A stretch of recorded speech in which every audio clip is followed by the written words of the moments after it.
Hi folks, this is Elgin Subway Surfer Bowling, your creative caricature marketing consultant, and this is part 3 of Gig Basics. If you looked at the previous video, part 2, I talked about the importance of having flyers, business cards, leave behind items that you put in the plastic bag along with your caricature at a gig. The reason for that is you want to create more customers, not just the person who hired you. You know, they're gonna, if you did a good job, they're gonna hire you again for the same type of gig the next year, or they're going to maybe recommend you to one or two people. You want to increase your chances, your odds of getting as many gigs as possible, you know, out of that one gig. And if you're drawing, you know, for 2 hours and you're drawing something like 20 people per hour, which is what you should be aiming for, by the way.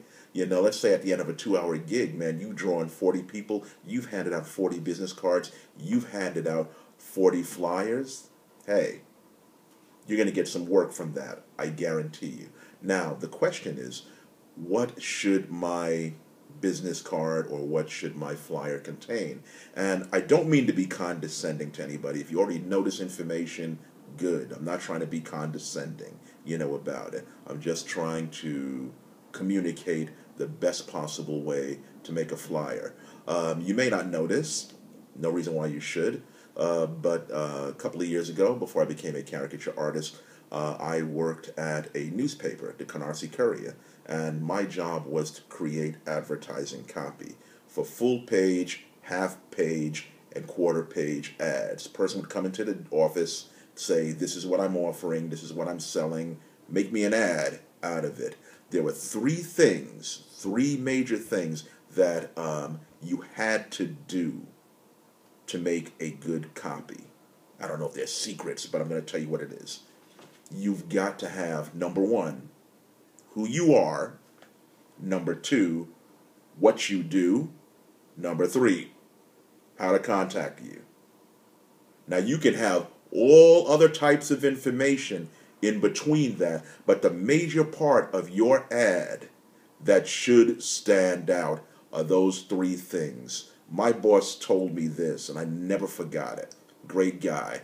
Named Oliver Gaspritz. I'm just dropping a name. Great guy. He told me, you got to imagine this.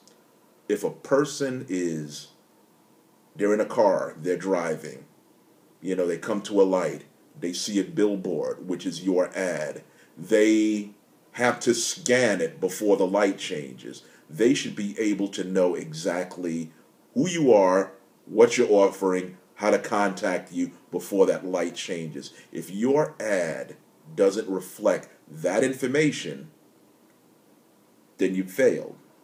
They should be able to quickly scan it and find that out. So here are examples of that. First of all, I'm a big fan of flyers. You know, for what I already mentioned this in my previous video, why I like flyers. You know, you got an opportunity to show off your artwork and reinforce that message. But and it's self-evident on this flyer. But as you can see, you know, I say, who are you?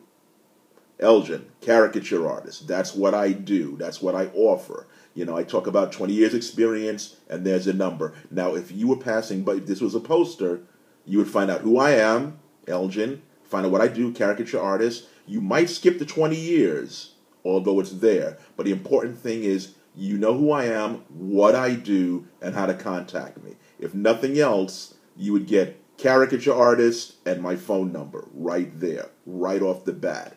That's very important. Here's another flyer that I made, which doubled as a business card. Okay? Caricature artist, right away. It's right in your face. And there's the contact information. So right here, you have who I am, Elgin, what I do, what I offer, caricature artist, right?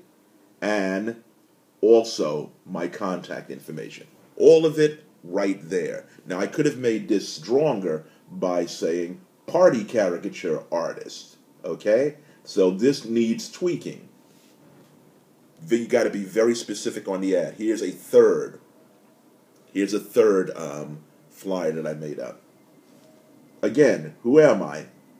Caricature artist Elgin Bowling. What do I want in this? Hire me.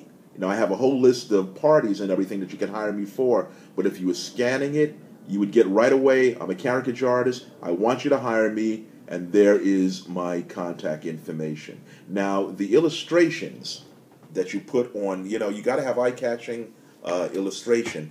That's just a given. You know to do that. What's important is the text. And it's got to be, you've got to hit those 3 points that I just talked about. If you can add anything else in between there, but these things have to be in bold, clear letters. Who you are, what you want or what you do, how to contact you. And this also translates into how you present yourself in the quote-unquote elevator speech. Hi, I'm Elgin Subway Surfer Bowling. I'm a professional party caricature entertainer. I can be reached at 347-424-5349. My website is www.subwaysurfer.blogspot.com, and my email address is cartoonsforyou2@aol.com. That's cartoons, the number 4, the letter U, the number 2, at aol.com. You've got to rehearse who you are, what you do, how to contact you. If you do that, your business is going to explode exponentially. I guarantee it. I've done it. I've tested it. This works. This is Elgin Subway Surfer Bowling, your creative caricature marketing consultant.